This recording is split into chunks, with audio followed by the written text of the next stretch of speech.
Ujima, Ujima. Dr. Karinga says that it means to build and maintain our community together and to make our brothers and sisters' problems our problems and to solve them together. Collective work and responsibility can be seen in terms of the challenge of culture and history. And those are the approaches that we're going to take in our discussion today. Work, both personal and collective, is truly the center of history and culture. It is the foundation and fundamental activity by which we create ourselves, define ourselves, and develop ourselves while confirming in the process that we are both persons and a strong people. And it is in this way that we create culture and make history. It is for this reason, among others, that we celebrate our principles of the day: collective work and responsibility. We're going to approach the collective work aspect by looking at who we are as a people, where we've come from, and get an idea of some of the culture and traditions of African people. Because all of these are aspects that have been incorporated into our celebration of Kwanzaa by Dr. Karinga. We begin our journey by looking at the history of man. And as we look back, we see that 100,000 years ago, men were working and living and hunting in Africa. But we can go a step further. We can go the step that archaeologists and anthropologists, people who study and research these matters, and look at the conclusions that they have come to. And it is the conclusion of noted and respected scientists that the first human being known as modern man to walk the face of this earth was actually a woman named African Eve, born at the foot of Mount Kilimanjaro in southeastern Africa. So all life began in Africa. And Africa, as a country, was at the forefront of the development of the most spectacular leaps and bounds as it relates to the growth of humanity. As far back as 5000 BC, men were forming and herding capital in northern Egypt. Around 3200 BC, Egyptians created writing, and they were at that time developing a wide variety of tools and weapons made of bronze. And of course, we then see the rise of the great dynasties of Africa. One in particular that I'm fond of is one of the first empires in the 1200s, the Empire of Mali. And it is interesting and significant as far as my concern and the education that I've spoken about in previous days in relation to the story of man. And in my 30 years of formal Eurocentric system of education, they taught me about all of the great epics of the world, all of the accomplishments of the heroes of Spain and El Cid, the British epic Beowulf, the French epic El Cid, the Roman epic, the Iliad and the Aeneid, the Greek epic, the Odyssey. They taught me about all of the great epics of the world, but they failed to even mention the great epic of Africa, because like the European countries who had their heroes, so did we too have an epic hero in Africa. And his name and the name of his epic was Sundiata. And Sundiata is the story about the beginning of the empire, one of the major empires in Africa, in Mali. During this period of time, great cities of learning sprung up all over Africa. Timbuktu, Sangure, the Itet-Isut, one of the first universities built anywhere in the world, in Luxor, in a city in Egypt. And all of these university cities had elementary schools. Since they had universities, they had elementary and secondary schools. And if we follow this, I'm going to jump ahead just for a second and say there was a book called The Strong Brown God that was written by African slaves who were found in the South, who were college educated, some of whom could read, write, and some that had memorized the Quran word for word. And some of the people who were enslaved in this country had been college professors in Africa. When Europeans ran through Europe naked and half clothed with spears, African civilization was flourishing.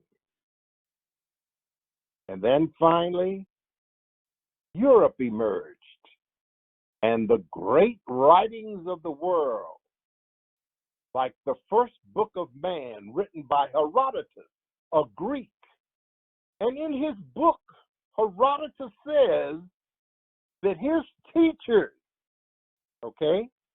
the first history book of man written by a man named Herodotus, in his book, he described his teachers as people of burnt skin and kinky hair. Africa is the source and root of all of the great sciences and math, and the technology that has emerged today can probably trace its foundation from the discoveries in Africa. But they never taught us that in school. Oh, that must be why they say we are miseducated. And in my discussion yesterday, I talked about the fact that the Eurocentric system in place in the overwhelming majority of schools in this nation are designed solely and exclusively for the aggrandizement of the white Anglo-Saxon male Protestant, and anything that would build the positive image or portray the African as anything but a worthless slave was completely eliminated from any method of communication in our educational system. Africa was the center of a rich life, culture, and tradition. Yesterday, when we talked about one of the opening components of our Kwanzaa celebration, the Tambiko and libations, we talked about this was a process that was documented in the Book of Anai, which is also known as the Book of Dead, that was written back around the 1200s. And it was so significant a component of African history and culture, it was adopted by Dr. Karinga as he developed and incorporated the principle of libation, where we call upon the ancestors and those who have gone before us to join us in our celebration. And we do that today. We do that every day as we celebrate. And today I'm hoping that you're sitting around a table or at a sofa or at a karamu, which is a dinner feast, with your family and friends in your home, and talking about the principle of the day, Ujima, collective work and responsibility. And that's what we're talking about now. And the work we have to do, what our effort has to start with, is a re-education of us and ourselves. We have to restore, retrieve, and recapture our history and our culture. I wouldn't even say that I've begun to scratch the surface with a few little facts that I have shared with you. And with the technology available at our disposal today, there's no reason, even though I must admit, sometimes facts and information are not complete and readily not necessarily available on the internet. But I must admit, it is an excellent source of acquiring information and knowledge about our African history and African ancestry. And that's what we have to do. That's what you have to do as an individual, because we talk about collective work and responsibility.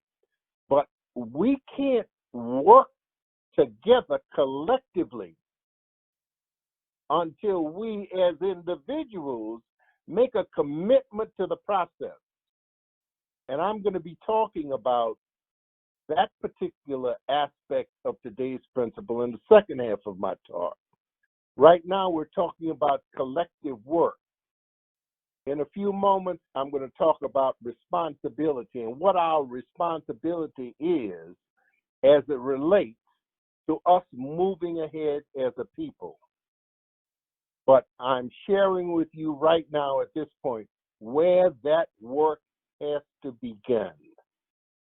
And as I concluded my discussion yesterday, I made a statement saying that there is no more powerful or potent knowledge that you can acquire in life than knowledge of self. And that's where we begin. That's where us begins. That's where a people begins, where each person begins to build themselves as a building block, as a cornerstone of us as a people, as a race, as a nation, as a world. And this process I offer to any breathing human being, regardless to race, color, creed, national origin. we all can embrace the concept of collective work and responsibility. And this is why Kwanzaa has been so successful. In just a period of 54 years, this last year, Kwanzaa was celebrated in over 100 countries all over the world, every major country, because people have gravitated to the essence and basis of Kwanzaa. And that is the set of values upon which Kwanzaa is built. And through the message of Kwanzaa, we share with the world, with the communities, and with individuals. We all must come together as one to work collectively, respecting one another in order to build a good life and a great world. So we talked about the collective work and what that entails. And I shared some comments by Dr. Karingo about collective work and responsibility. And he says the challenge of history and culture then is through collective work and responsibility to restore that which was damaged or destroyed, and to rise up and reconstruct that which is in ruins, as the ancient Egyptians taught. It is also to remember we are each cultural representatives of our people and have no right to misrepresent them. We willingly do less than is demanded of us by our history and our current situation as a community in struggle. We thus accept and live the principles of shared or collective work and responsibility in all things good, right, and beneficial to our community. So collective work, once again, in conclusion, focuses us in the direction of re-educating ourselves, recapturing our history and our culture. At the same time, it begins to focus us on the attention of the responsibility that we have. And while I really love and embrace the 7 principles of Kwanzaa, this particular principle has very important and redemptive values and quality, because it talks about collective work and responsibility. And what is responsibility? And how do we become responsible citizens in a world like the one we are living in now? We have to begin to use the God-given talents that we have, in particular, the process of reasoning. To be respectful, we must look to the 3 R's of reason, respect, and responsibility. With reason, we use it to help us support a conclusion or explain a fact. We use reason, the faculty of reason, I should say, so as to arrive at conclusion.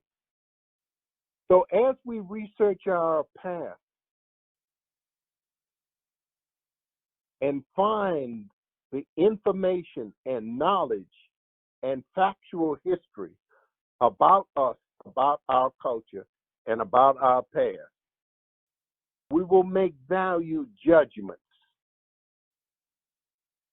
based on fact. This is what the process of reasoning is. Making value judgments based on facts. Lord knows we're living in a world now where alternative facts are running wild. But we must do our research and study factual information about our history and our culture in order for us to make intelligent, reasonable decisions that will help us in our judgment. The reason is to talk with one another so as to influence an opinion. So when we become reasonable beings and use the God-given talent of reason that we have, we can better communicate with one another. We can better share knowledge and information that we acquire that in our judgment is something that is of value and importance to us as a people. Through reason, we conclude, we decide, we deduce, we derive, we gather, we infer, and we judge. We must begin to use the process of reasoning in helping us to better understand ourselves and ultimately the complex issues that we're confronted with in our society today. So the first of the 3 R's in responsibility is reason. The second is respect. Respect means esteem. And when you hold something in esteem, you see it as something of worth and value.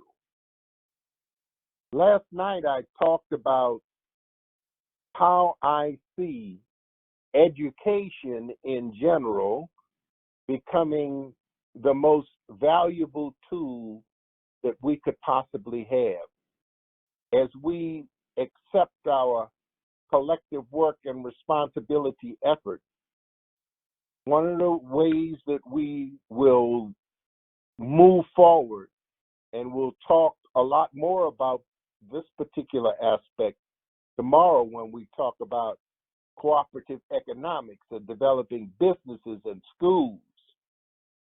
But today I want to reiterate a little more about the process of education and about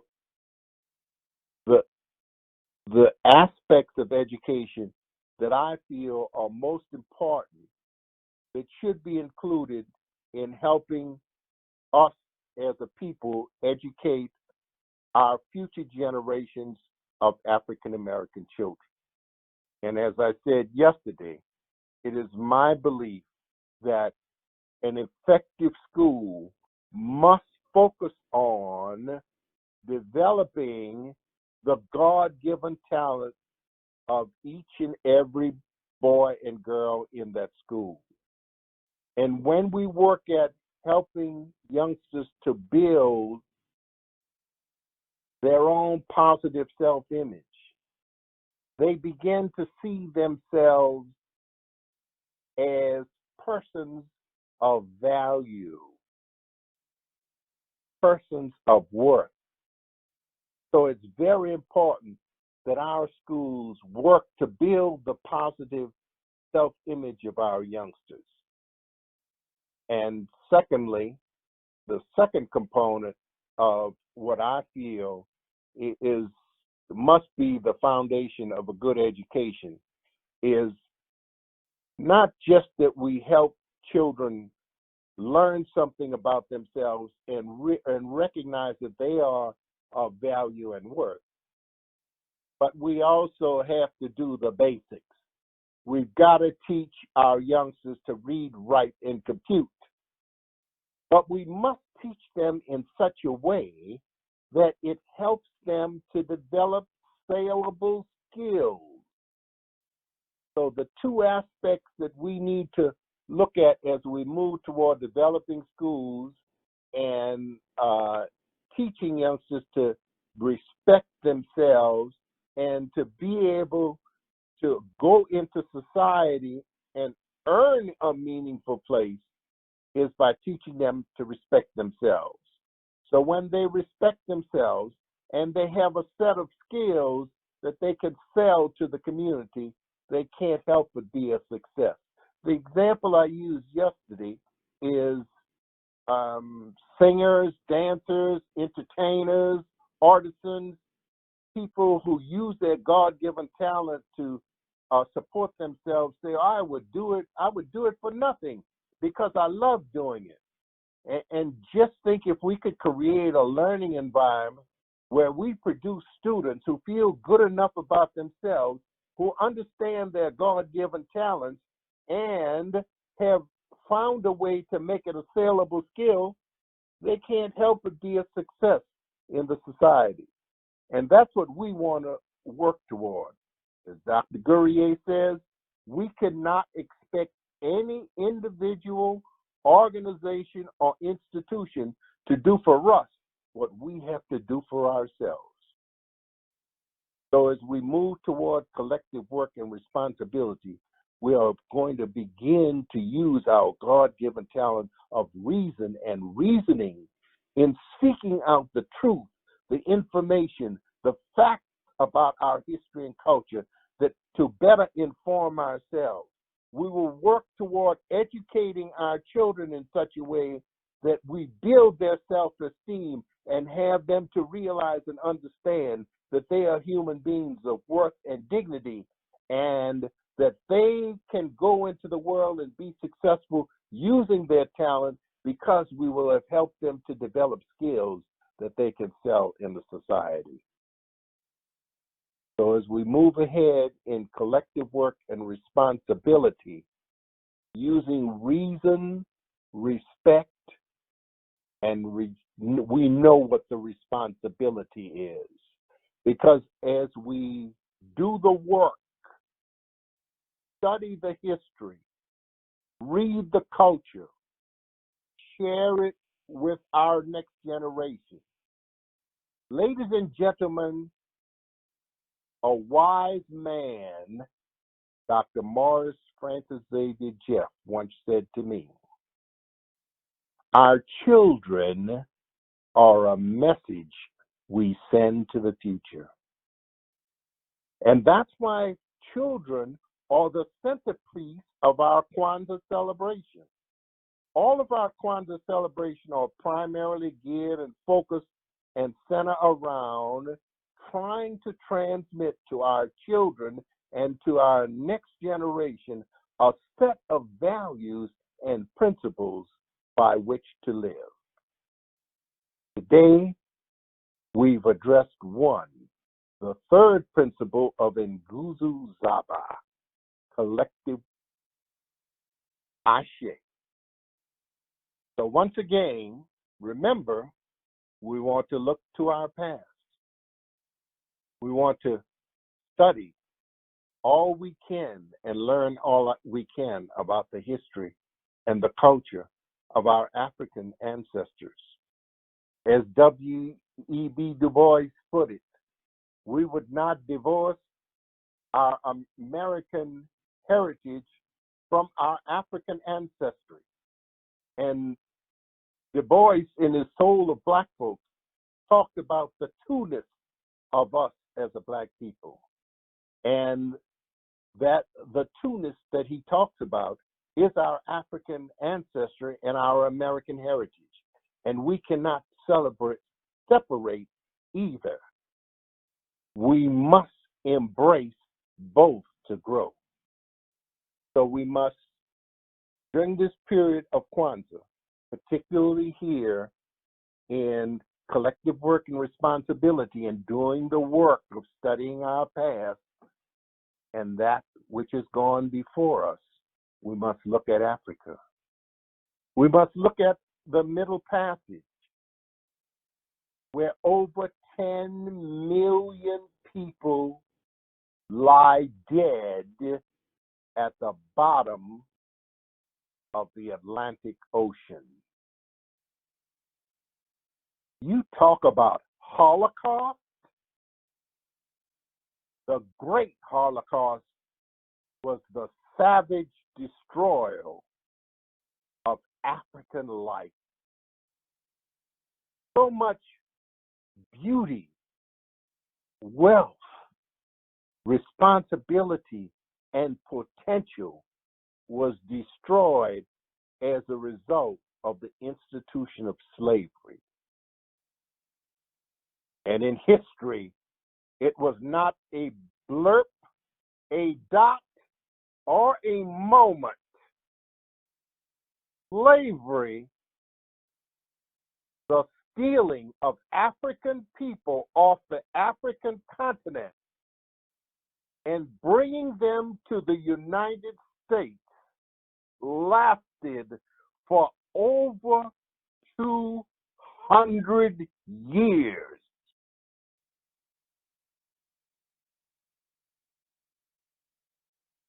For over 200 years. Now, to be factual, slavery was something that had happened in Africa for thousands of years. And it was a common practice on the continent of Africa. But in my study of slavery in Africa, I found that it was not a perpetual act. That slaves who were captured and enslaved by colonies and groups of other Africans often were assimilated into those groups. And in the epic Sundiata, we see part of the story about an African family that was enslaved and eventually adopted into the group that enslaved them and incorporated and assimilated into the group in such a way that a former slave African boy became the emperor of that slave country. But in the United States, then and now, there was absolutely no redemptive use or purpose for slaves other than to fuel the economic greed that built this empire called the United States. An empire? Let's talk about empires for a moment. Probably the most well-known empire in the world that ever existed was the Holy Roman Empire. Very few would argue with that, especially historians. There were other great empires, but none to compare with the Holy Roman Empire. And if in the history of man, the Holy Roman Empire was so profound and significant, then show me today one vestige of the Holy Roman Empire. There is an analogy here in the empire I just introduced you to and the Holy Roman Empire. It faded away. Rome burnt while Nero tweeted.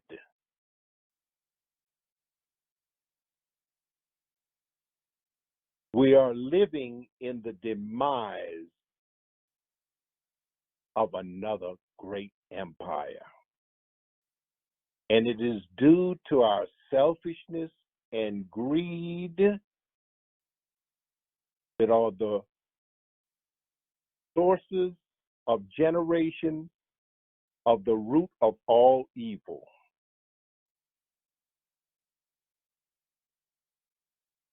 But we have a solution to that problem because we have learned through collective work and responsibility that together we can embrace a set of principles that teaches us to love ourselves,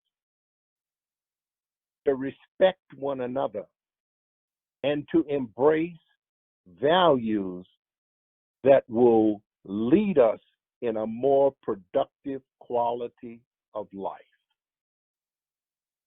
And so our ancestors were brought across the waters through the Middle Passage and landed in a foreign land where they were not considered human beings.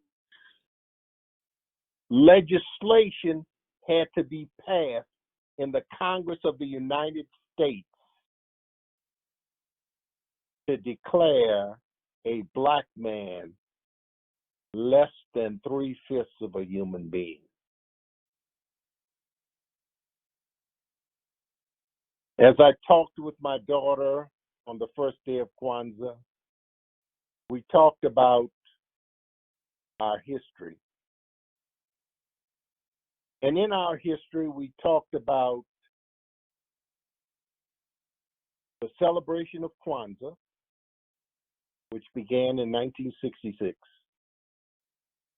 And then we talked about the end of the Civil War and a very significant and profound event that took place at that time in our history and our culture.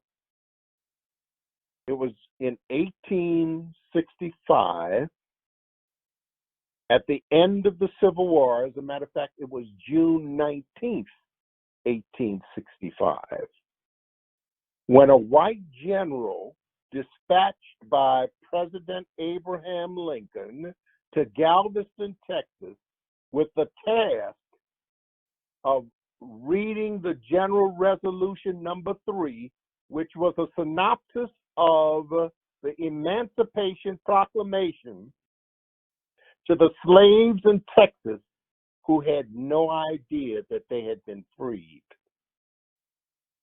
And so on July 19th, 1865, General Granger, supported by its estimated over 10,000 black troops, read the revolution to the slaves in Texas, saying that the Emancipation Proclamation had been issued and slavery was going to be abolished, and that we as black folks would be free. And there was a big celebration that day, and it came to be known as Juneteenth. And in my discussion with my daughter on the first day of Kwanzaa this year, we talked about Juneteenth. And I said to her, after she said to me, "Daddy, I don't ever remember hearing anything about Juneteenth in school." And I said, in my 30 years of schooling in preparation for my terminal degree, not once did I ever hear an utterance of Juneteenth. For us as slaves, we celebrated what the master told us to celebrate, and that amounted to primarily the 4th of July. But on July 19th, we got our first holiday. We got our first Freedom Day. We got our first day to celebrate. And here we are in 2020, and people are telling me I never heard of Juneteenth. So if we're going to do the work, if you want to start doing the work today, tomorrow, when you go to work, when you go to school, when you go where you gather with other human beings, you ask, first of all, ask an African American, what do you know about Juneteenth? Juneteenth is our first American celebration and is now coming to the forefront. In the year 2020, 99 senators in the United States Congress approved an act to make the observation of Juneteenth as a national holiday. However, guess what? How many senators do we have? 100. And we needed all 100 senators to make it become law. We got 99. We didn't make it this time, but I want to applaud the National Juneteenth the National Juneteenth Observance Committee for their stalwart work in helping to promote our truth through the celebration of Juneteenth. I'd like to thank Mr. Steve Williams and Ms. Evans for their stalwart effort in leading the charge and helping us. And for those of you who are interested in joining forces in promoting the effort of Juneteenth, go to the National Juneteenth Observance Foundation web page and find out how you might become involved and be supportive of this effort. There is a petition. We need people to sign that petition so we can, the next time we address this issue in the Congress, we won't only have 99, we'll have the 100 that we need. We can do this. We can embrace the principles of this day and put them to productive use to help us in our efforts of collective work and responsibility. Again, I thank you for your attention today, and I thank the National Juneteenth Observance Foundation for sharing information with me, because I think the efforts of Kwanzaa and Juneteenth are parallel tracks that we could ride to be the true deliverers of this world that we're a part of. Peace and blessings to all of you on this second day of Kwanzaa. Ashe, Ashe. Ashe, Ashe. This is Deborah Evans, Communications Director for the National Juneteenth Observance Foundation. And Dr. Guerrier, I'd like to just add a little bit of a update to some of the things that you were saying this afternoon. Thank you. Go right ahead. What you said, the story that you told about Galveston is the one that the few of us who did know about Juneteenth have heard for years. However, the NJOF has an education group who is vetting and looking into some of those stories, and they're actually pulling the records from the Civil War to verify. And one of the things that we have discovered, first of all, is that he was not sent to Texas to free the slaves. He was actually, General Gordon Granger was actually en route to Mexico. He was going there to fight Napoleon. And he was caught in a storm. He was on a ship. Galveston is an island. He was caught on a ship in bad weather with low supplies. And they pulled into Galveston to refresh their supplies. And at that time, the U.S. colored troops went into the area and checked the participants and the enslaved people that were there. And that's when they discovered that they were still enslaved in the Texas area of Galveston. We had troops from the Illinois U.S. colored troops, troops from New York and Pennsylvania, also as part of the U.S. colored troops brigades that were down there. And they came back and told the story to General Granger that there were still people who were enslaved 2.5 years after the Emancipation Proclamation had been signed. And they gave him the word, as we have been told from local descendants in Galveston, that if he did not free the slaves, they would. And the story in Galveston is that they recognized June 19th as the day that the Black men came with guns. And that is why the General Order Number 3 was issued by General Granger, because he had been advised by the soldiers, the colored troop soldiers, that we still had enslavement down there. And I even had that, seen that quote, Black men with guns we freed were the ourselves. primary influence that encouraged the general to read the resolution confirming the fact that Lincoln had delivered the Emancipation Proclamation freeing the slaves. Yes, I sir. did read that. Yes, sir. That is what the word was, and it was not. It was not easily found, but it has been discovered. We have, as I say, we have a team of educators who are reading into the books. We have some civil rights historians and Civil War historians who are verifying some of the tales that have been told or not been told within the community. And another point that has not been recognized is that the slaves were only that was freed by the Emancipation Proclamation was only the slaves in the states of rebellion, which I believe numbered 11 states at the time. And even And then, these were the states that supported the Confederacy. these were the Confederate states.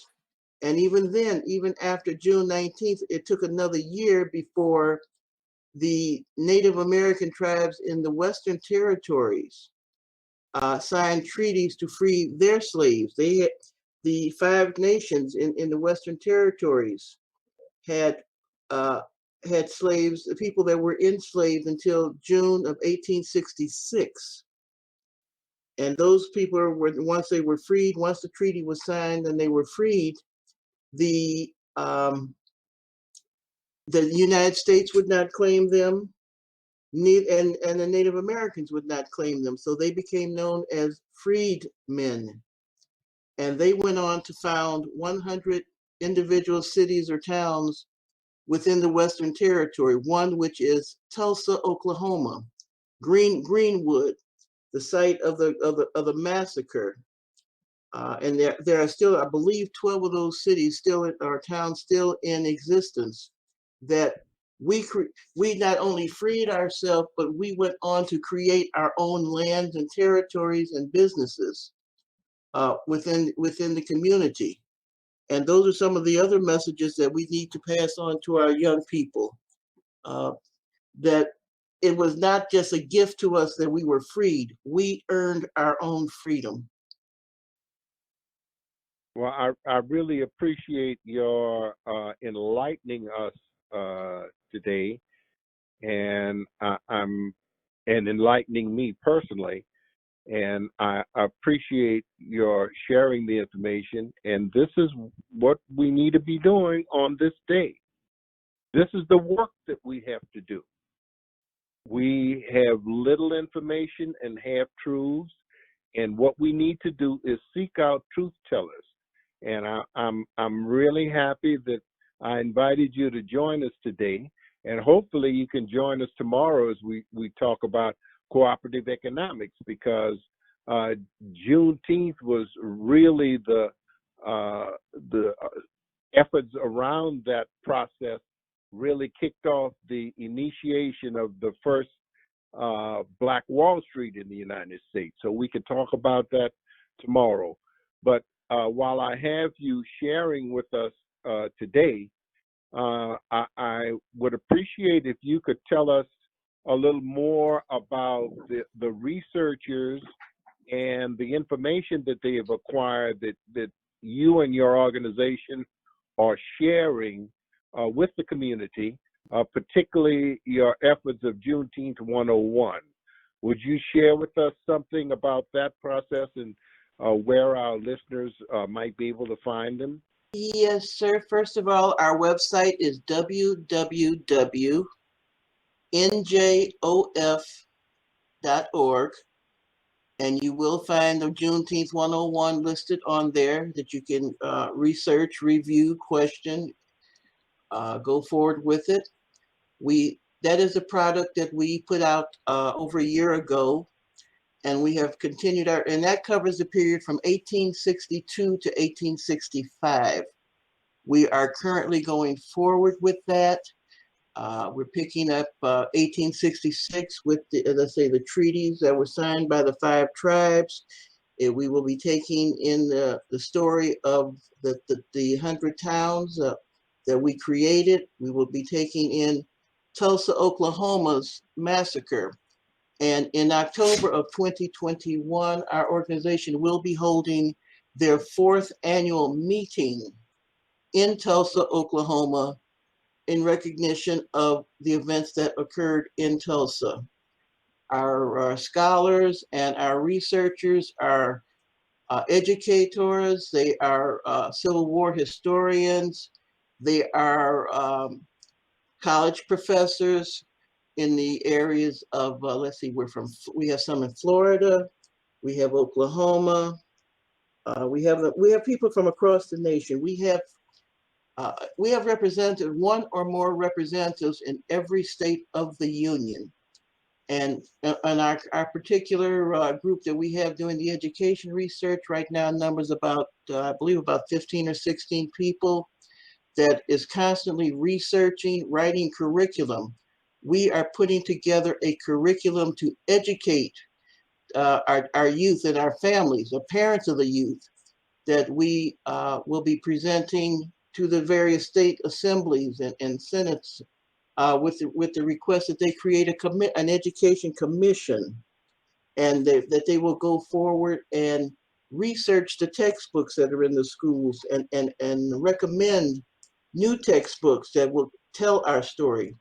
Because we have to tell our own story. We cannot count on someone else to tell the story, because as you see, it gets mixed up. The story of 1619, Calvin Pearson,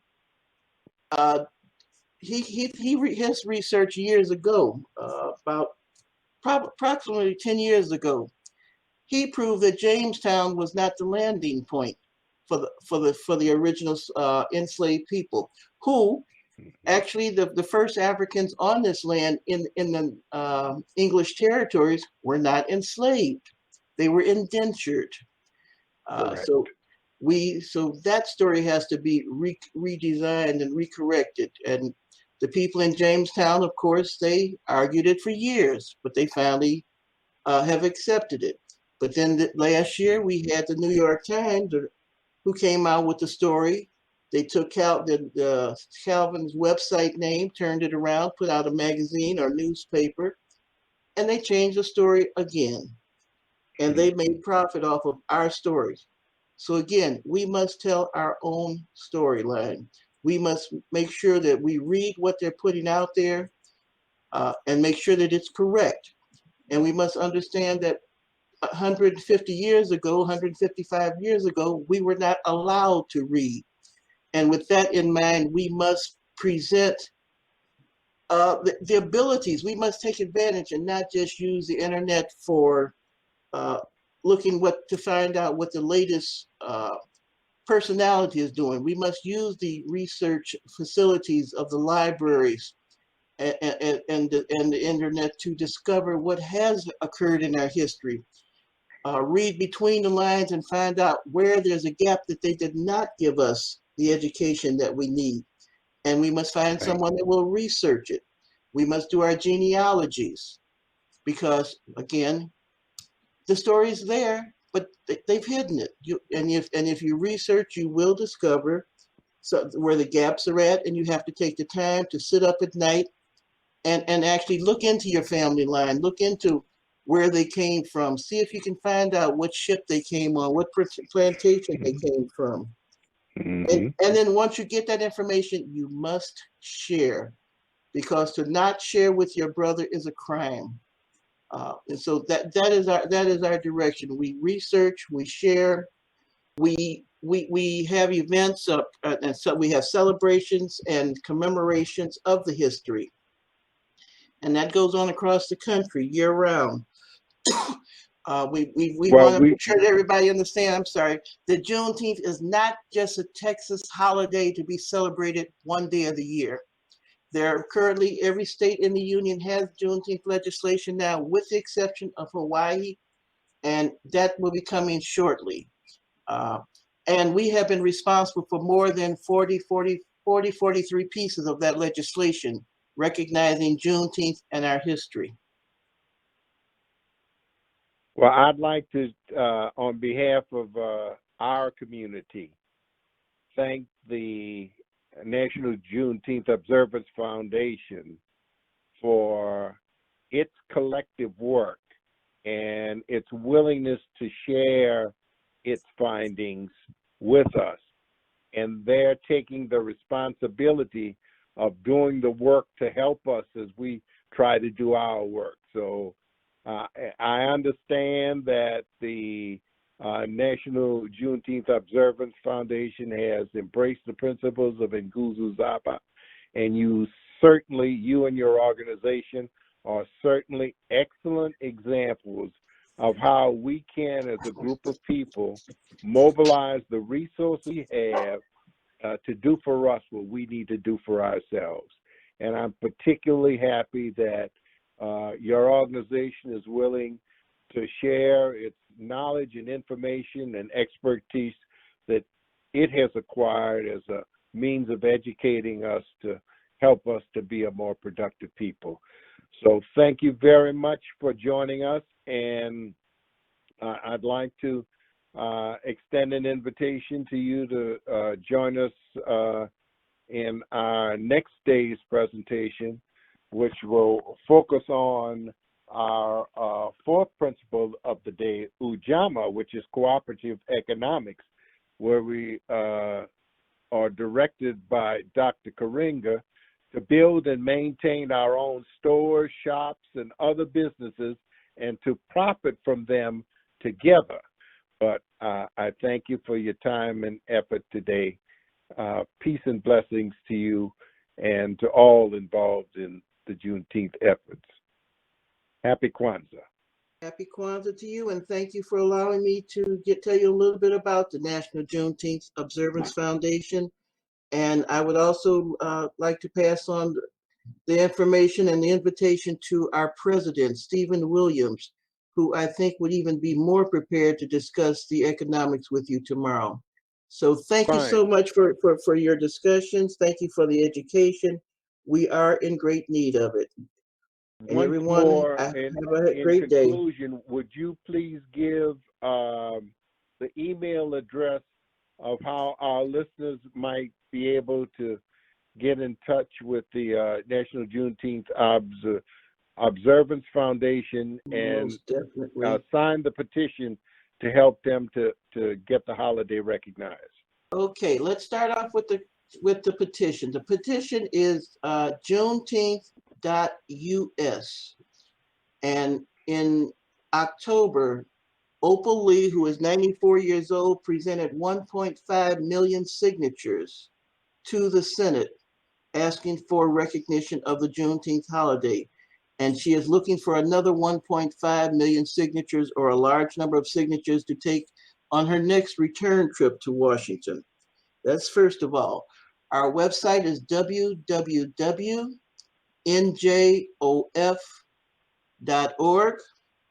You may reach us at 888-509-NJOF, which is 6563. And my personal extension is 701. And as I said, I am the National Communications Director, so I will be happy to speak with anyone. I would be happy to refer them. If you'd like to get on our mailing list, please send an email to join@nationaljuneteenth.org. Put your name in the message block, put your other contact information if you have an organization or if you have questions, put it in the body of the email and you will receive a response. And please include a phone number as well as we will have your email obviously from receiving one, but put your name in the message block and in your message and your phone information in the body of the email. And again, we thank you. All things Juneteenth. Thank you very much. And we want to thank the National Juneteenth Observation Foundation for co-sponsoring our activity today, along with the Samuel L. Smith Educational Foundation of Las Vegas, Nevada. Most that concludes definitely. our broadcast for today.